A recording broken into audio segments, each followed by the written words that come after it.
Hey, everybody. Welcome back to Breakfast All Day. Alonso's here with Matt and Christy. And, we're just playing along and doing our thing. And we're thrilled to have you with us. We got some marquees coming up later on. But first, Christy's got that news. I have mask-free news for you because I can. Here's who's also not wearing her mask. Yes, his the alien queen.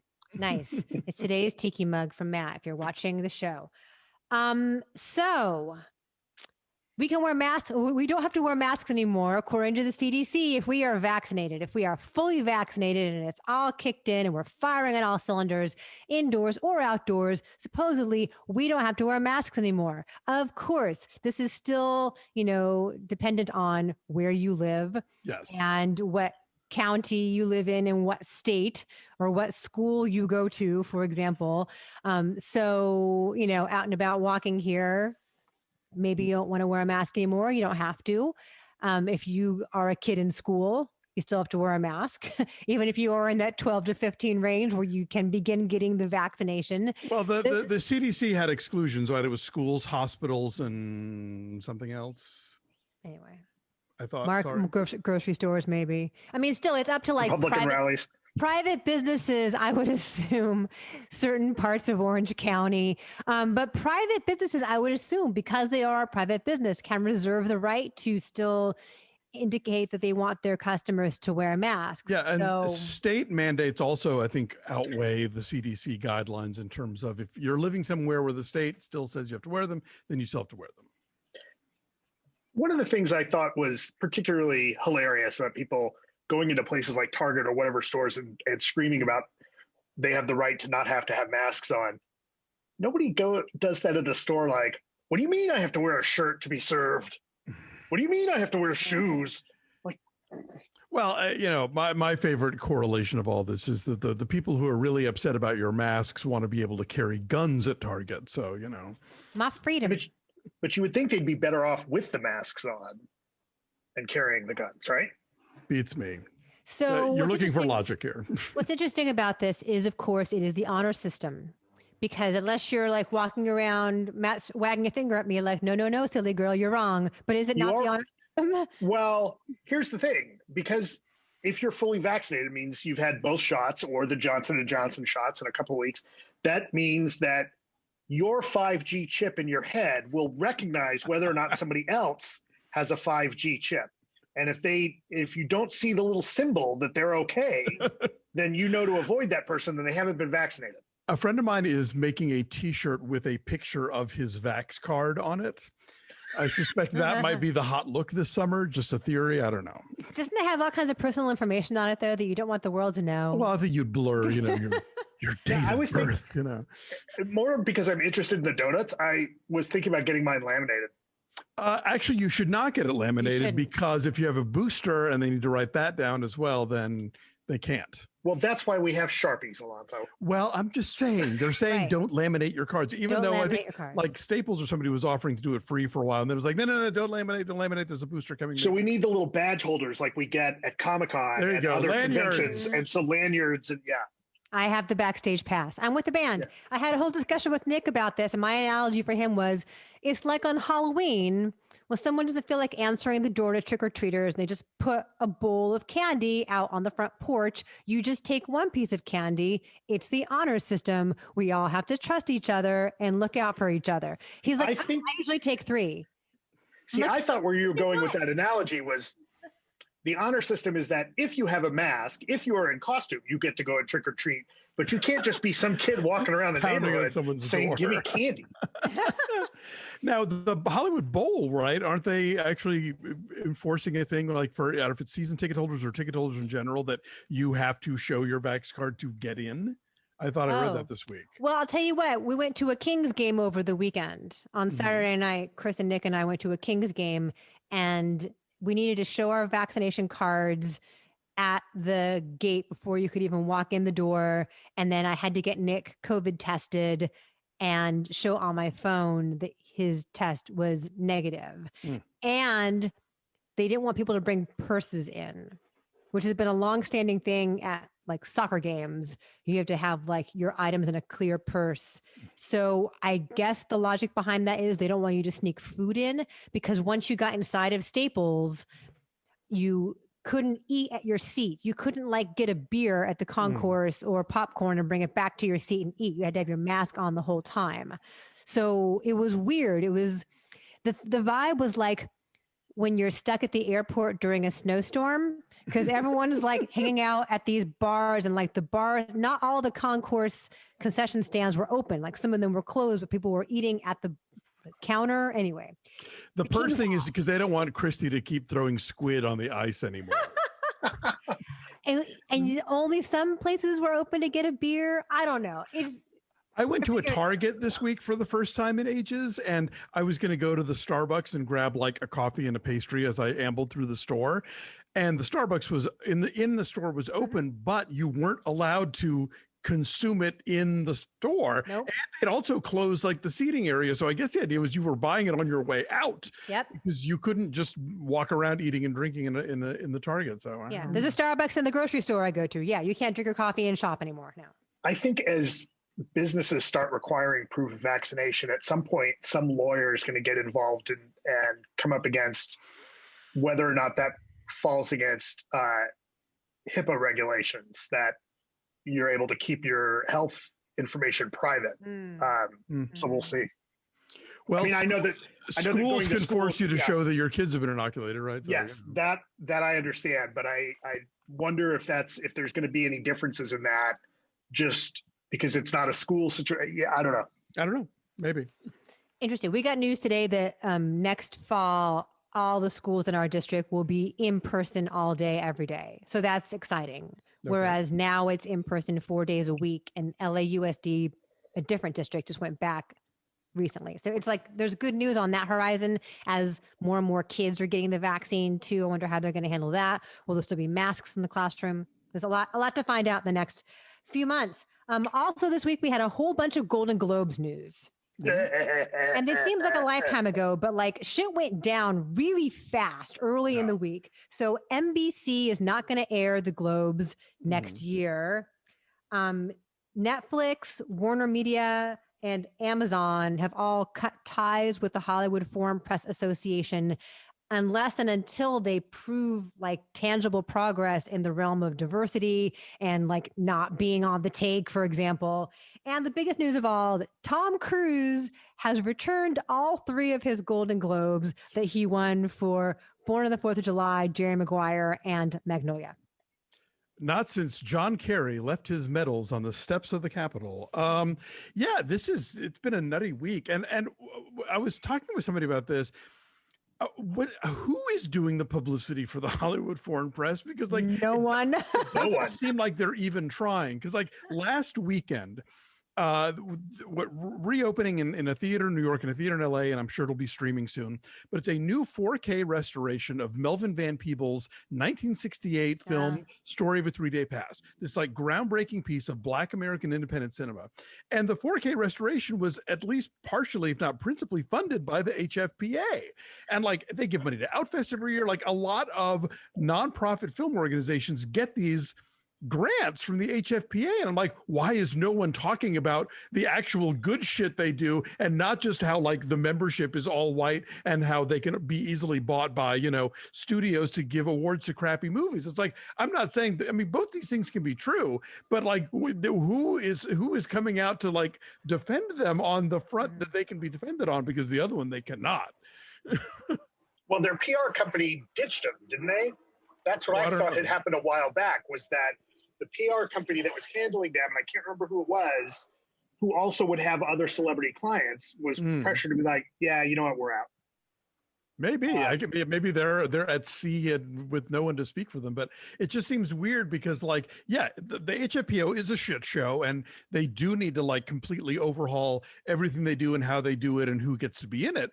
But like they actually do some positive shit that nobody is talking about. Yeah. Well, they had a really bad week, and they didn't seem to really respond to it. You're right. So maybe they just figured like, we're going to like keep our heads down and just try to like persevere. Ride this out. Yeah, that was I thought that was a big deal though for these major studios to like sort of put their money where their mouth is and actually walk away, when it's been such a like icky symbiotic thing with them for so long. Yeah, Well, I mean, and no, go ahead. one of the news stories that came out this week after a lot of the bigger news about how things are shitty for them was some talk about, maybe it was Deadline or somebody was saying like, some of the members are like, why are we the example?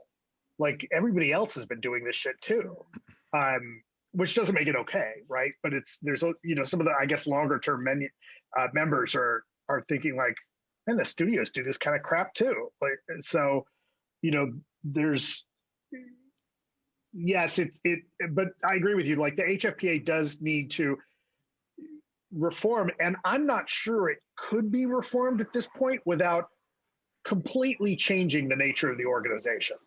Right, because you would. I just don't know that can be done with the same like 90 people. I mean, remember though, they were banished to the wilderness after the early '80s when the whole Pia Zadora thing blew up in their face, and it was like they gave her the best new star of the year award over like super legit actors, and it turned out that a whole bunch of the HFPA had been flown out to Vegas to see her perform at her husband's casino and been treated all weekend. It was like, ugh. And then again, I think that whatever network was airing them pulled out. They sort of stopped being a thing for a while, and then about 10, 15 years later, suddenly they were back with a vengeance, and it was like nobody thought about that. And it was like we were sort of they were in the conversation again around these awards. So like I wouldn't count them out, but yeah, they do definitely have to do a lot of structural, rehabilitation for themselves. But I mean, look at what the Academy's done in the last like 5 years as far as their membership and diversifying. So it's not impossible. And they're a much bigger and older and more behemoth organization, and they've made the shift more elegantly. Yes. Yeah. I tell you what, if I was running the Critics' Choice Awards and that organization, I would be pounding down the door of NBC. Oh, well, they already took their date.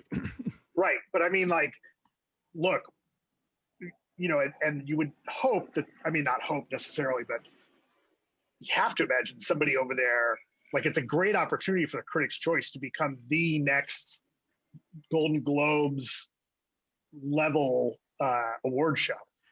Yeah, I'm sure they like to think so, and obviously they've taken they're no moss is growing on those cats. They did come in and take the early January date that the Globes has, and I bet they could. I'm sure let me put it this way: if they want to make a deal to NBC to take that slot, I'm sure they're offering very competitive prices. So maybe. Other exciting news, Ellen DeGeneres announced that she is ending her talk show after 19 seasons. It will end next year. And there's just no challenge left for her anymore. It's not challenging anymore. And so she's going to end her show. She did this long interview with The Hollywood Reporter. Yeah. I mean, I guess if you can't challenge yourself by saying, how much meaner can I be today and get away with it, then yes, there's no challenge anymore. I talk about rehabilitations, like, for the HFPA. If Ellen wants to go into like a third stage of her career where she is just like bitter and nasty and stops having to pretend to be nice all the time, that could be fascinating. That could be like really like her comedy could go to a whole other level of realness where she's not having to pretend to be all like bouncy and perky, because it doesn't take much scratching. I mean, like you can watch her Netflix special and you can just see the seething rage that exists not that far from the surface of her. So it's like, go with it, lady. Like, be full on, be the new queen of me, and be funny that way. And I will be interested to see what that looks like. Right, like a combination of like Don Rickles and Lewis Black and Joan Rivers. Kinnison, I mean, like, she is a ball of fury who has been pretending to be like America's sweetheart for quite a while now. So be the ball of fury. Yeah, Guy Branum, comedian Guy Branum, actually tweeted something along those lines, like, something is wrong with our culture when like women have to have their talk shows during the day and they have to be nice. And like, how much more interesting would it be if she could be like Letterman? Right. Yeah. And like, he's like, and be the mean lesbian that she is. and he's gay. And so he was like, he's like, I love mean lesbians. He's like, I love Rosie and Ellen and Fran Lebowitz, and like, let her be the mean lesbian and let that be her brand. But yeah. I don't know. Or she could just go hang out in Montecito with Portia all day and just enjoy her money. There's also... Indeed, there is that. She could just be like Uncle Scrooge and swim in the coins for the rest of her life. Yes. I've got a whole bunch of celebrity news. I have so much celebrity news for you. So much celebrity dating gossip. More evidence about the Bennifer reunion. This is a story that I think about all the time. Clearly. I do. They spent, well, because people keep tweeting or texting rather, anytime there's any kind of Bennifer news. Our good friend Tim Grierson, any kind of J-Lo and A-Rod news, he will text me about it. So and then somebody asked Matt Damon about it, right? Yes, because Matt Damon had the new trailer for his new movie out, and he went on Good Morning America with it, and he's like, "I hope so. I love them both. I hope they're happy," because he was there for early days, Bennifer. Sure, yeah. He knows. So they spent a week together in a resort near Big Sky, Montana, where Ben Affleck has a home. So more evidence of that. Wait, they didn't spend it in the home. They spent it at a resort? A resort in Yellowstone, a resort near Yellowstone. People can bring them food. Well, they're not at that step yet. Okay. Yeah. He's not ready to bring her home yet. Oh, there you go. Kat Dennings is engaged to Andrew WK. Sure. Who knew? That headline seemed like a Mad Lib to me when I read it, but I'm like, okay, why not? So this is kind of sad. So John Mulaney and his wife are divorcing. John Mulaney has had and been very candid about his struggles with substance abuse. He just got out of rehab recently and is resuming stand-up. But apparently he divorced his wife. Yes. And they had this very cute French bulldog together who has her own Instagram account. Her name is Petunia. Oh. She's very sweet. But now it appears he's supposedly dating Olivia Munn. And they met at church. Whatever that means. Okay. And so, like, if you're John Mulaney's ex, aren't you pissed? Probably about a lot of things at this point, but I mean... Yeah. I mean, it depends who gets the dog. That's one of my main questions. Who gets the dog? I want to know about that. Olivia Munn, who for many years dated Aaron Rodgers. Aaron Rodgers is now engaged to... Fill in the blank. Shailene Woodley. Oh, right. Okay. He has a type. All right. So there's that. Adam Carolla and his wife are divorcing. Really? Yeah, they've been married for 19 years. They've been together for 25. And they and I don't think it's his idea. I think he was kind of candid about what a shock it was to him. He never thought he'd be divorced. He thought he'd be married for life. And so that's all sad. You know him, Matt. You've been on his show many times. Yeah, I mean, I haven't talked to him in forever. Yeah, that's sad. It is sad. That's very sad. Also, I agree. After it's a long time together. Also, Seth Rogen says he will not work with James Franco again after all the sexually inappropriate allegations of Franco's behavior, which came out a couple of years ago. And Rogen hadn't worked with him in a couple of years and hadn't said anything about it publicly, but I guess he was asked about it in an interview and had to acknowledge, like, I won't work with him again. We're not really friends. And they had a really long-standing and very close personal and professional relationship for a long time. Going all the way back to Freaks and Geeks. Yeah. And what else? Like The Disaster Artist. This is the End and The Pineapple Express. That thing where they went to North Korea. The Interview. So that's kind of a big deal. We have Rock and Roll Hall of Fame inductees this year. Finally, the Go-Go's get in. The Go-Go's and Tina Turner. And Carole King. And Carole King and Foo Fighters and Jay-Z and Todd Rundgren and LL Cool J and Kraftwerk and Gil Scott-Heron. But the thing with the Go-Go's and Tina Turner, basically, if there's a documentary about you that year, it's like your big campaign interview. I tweeted that. I said, apparently, if you're a woman who's a rock legend, the hall will overlook you for years until you are the subject of either a documentary or a jukebox musical, which Carole King was recently. Right. So this means that Billie Eilish and Pink get in next year. Billie Eilish can wait. Pink, maybe. But. So we have all of that. Every day is some new bit of Knives Out 2 casting news. Like everyone in the world and their mother is going to be in Knives Out 2, apparently. Right. Now it's easier to say who's not going to be in. Who's not? The three of us. That's all I know. Yeah. So Catherine Hahn, Dave Bautista, Edward Norton and Janelle Monáe are the casting announcements this week alone. Okay. That sounds pretty cool. Did I also read that Keanu? Oh, I don't know. Did you hear that, Alonso? I had not, but Yeah, I thought I saw that. I don't have Yeah. I don't have a Knives Out Google alert or anything. So I think more Keanu is always better than less Keanu. Of So course. I welcome that. There's going to be a Milli Vanilli doc. Guess what it's called? Girl, you know it's true. Yes, it is called that. But somebody else says it. It's too it's too easy. So they're going to have Fab is in it. Oh, Right? Rob is no longer with us, but Right. Fab lives and Okay. he's going to do it along with the real singers. So I have to imagine that this is their part of their program to get in the lip sync Hall of Fame. And there is one. So I'm excited about that. I had very fond high school memories of Milli Vanilli. Mm. So I'm excited to learn more about them and their story. Are we excited about the Friends reunion? No. Neither am I. Yeah. The little teaser for it just came out. It's going to be out on May 27th on HBO Max, and it's unscripted. It's not a new Friends episode. It's all just the actors sitting actors. around talking or whatever. It's like one of those like Bachelorette After Dark things where Oh. they, you know what I mean? Like where they sit I and don't care. I totally don't care. But then they're going to have all kinds of other apps like supporting people like Justin Bieber and BTS. It sounds like a bad Star Wars holiday special situation. Anyway, I don't A care. worse, horrible. I was going to say, like, that's redundant. I'm simultaneously too young and too old to have ever been into Friends. Yeah. I mean, I guess technically in their demo, but I just was never interested. Well, I think I've seen some, they're fine, but like, I've never like been a fan. Yeah, I think the thing that we're overlooking here is that Friends had this huge resurgence on Netflix, and Yes. right, the millennial audiences really, really watched it. So that's who this is aimed at. Yeah.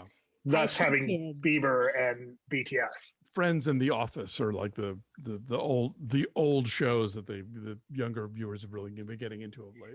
It's like how we used to watch the Brady Bunch and Gilligan's Island Yes. when we were Except kids. I was alive when the Brady Bunch was still on the air. I just recall coming home from school and like every day on Channel 11, they had Gilligan's Island and Brady Bunch. And I got so good that after like the first couple of seconds, I knew exactly which Brady Bunch episode it was. It's a gift. What else? Did you guys watch Elon Musk on SNL? Nope. Matt? Nope. I watched the cold open where they had a whole bunch of moms, like all the cast members and their moms, like doing comedy, which was a little awkward. And then he came out and did his monologue. And he said that he was the first person ever to host SNL who has Asperger's. And that's not true. And that's not true because Dan Aykroyd hosted in 2003 and David Byrne has been the musical guest and he has Asperger's. But I didn't know that Elon Musk did. So that was at least, I guess, newsworthy in that regard. It was very awkward and jumpy. It was really hard to watch. I couldn't get past the opening.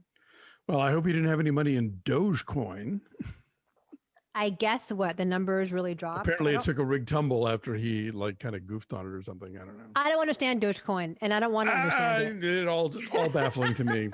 I don't get any of it. I don't want to understand it. Gwyneth Paltrow talked about her quarantine indulgences. At her low point, Do tell.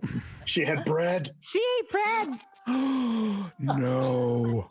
and pasta, No. and she drank a lot of whiskey. But in true Gwyneth Paltrow fashion, That at least humanizes her. it was quinoa-based whiskey. Which sounds like a parody of something she would say, but like I did not know there was quinoa whiskey. Did you? I didn't either. But if I were to pick one person on earth who would drink that shit, I would be Gwyneth Paltrow. So I'm trying to do the Stewie tilting his head in real life. I sort of feel like even if in my hardest drinking days, if quinoa whiskey were the only thing available to me, I don't know that I would drink it. It sounds gross. Does quinoa whiskey sound good to you guys?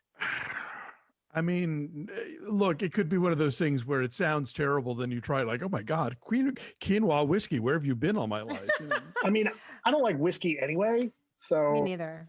a little bit, it's like, how much worse can it be? But I'm a girl drink drunk. Like, I'm all about the umbrellas and fruity stuff. And I know you do. Enola Holmes 2 is coming with Millie Bobby Brown and Henry Cavill. That was a cute movie. I recall we liked that one. That was fun, right? Yeah. That was good. So we'll have to review that when it comes out. Bill Maher has COVID despite being vaccinated.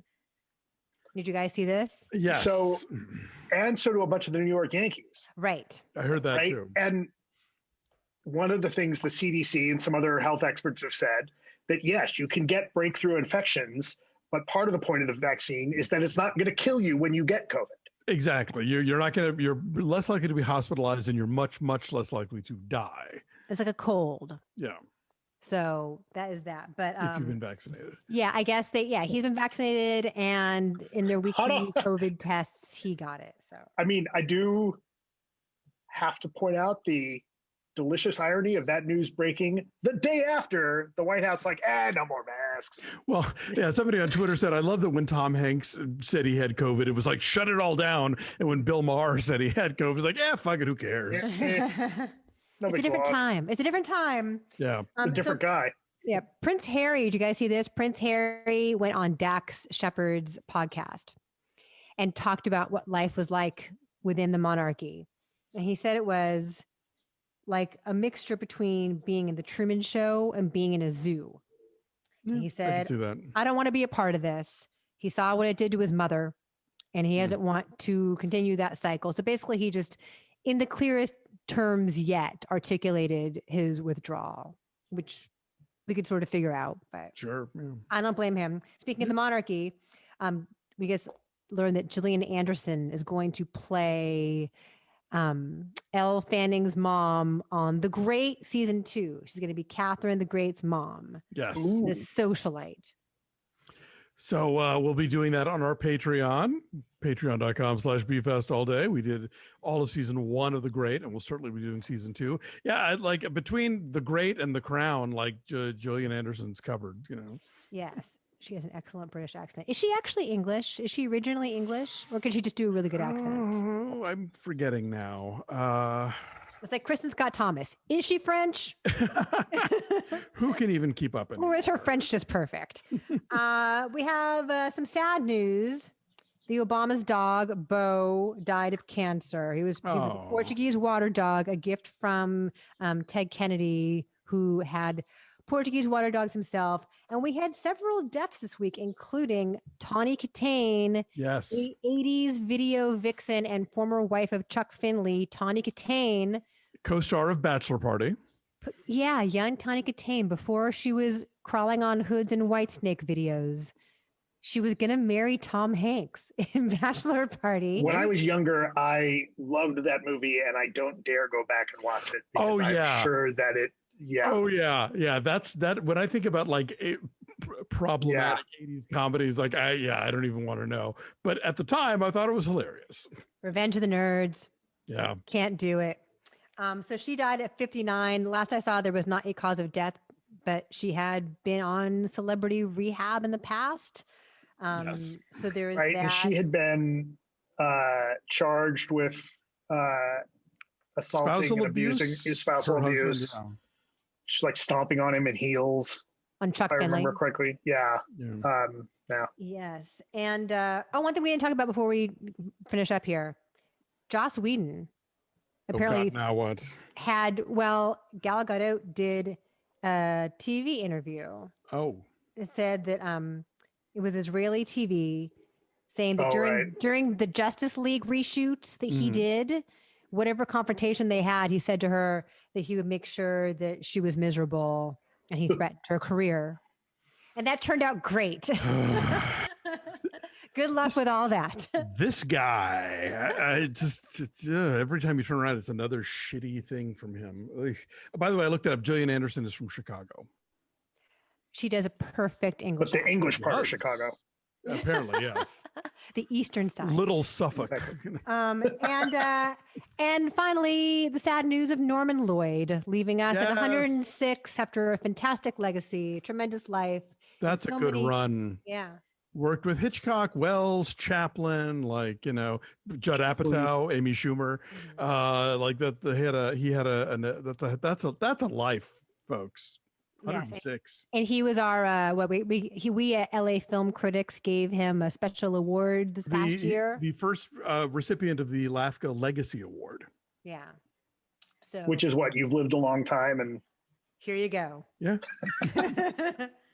So and you've done some cool shit, you know.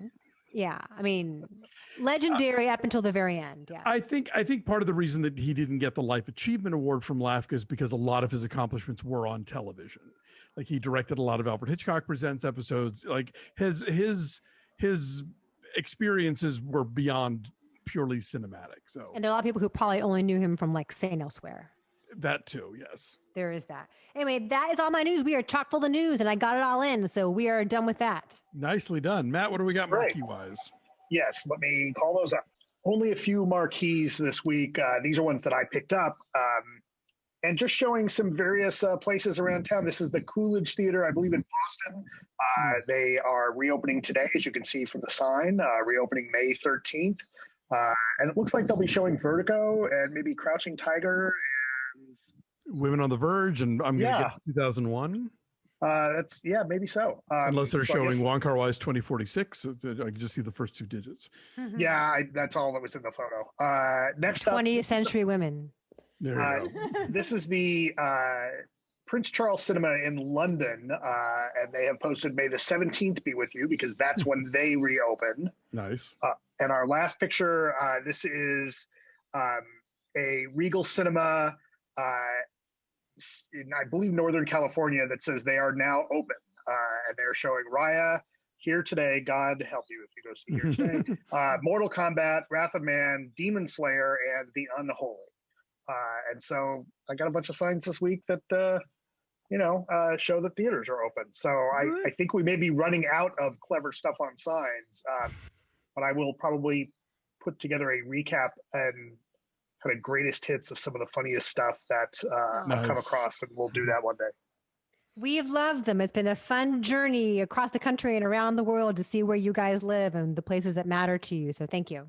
Yeah. What else am I going to use for pictures for our news segments now? Well, are we all going to see each other on Monday? Maybe. Are we all going to the same? I'm going to see you guys too? separately on Monday. I don't know if I'm seeing you together on Monday. Matt, are you going to the 2:00 of A Quiet Place too? We're all going to the same screen. All right, at the then. same time. Yay! So we discussed that last week. But I don't know that we knew that you were going to be there too, Matt. Okay. We all. Anyway, I'm really excited to see you guys. Can we hug? Oh, count on it. Yes. I'm that's readjusting what the White your House just spine, said. lady. We can hug. We don't have to wear masks. We can poke each other in the eye. We can share candy. I believe the theater mandate is still going to say that we be masked inside the theater. So, but my freedom behave. Can we sit together? Like when it's like tense, can I grab your arm, or do we have to be all spread out? You better. I hope so. I think for us, I'll make an exception. We'll come back with a full report of seeing each other. Indeed. Awesome. All right. Well, listen, thanks for watching, everybody. Like this video, subscribe to our YouTube channel.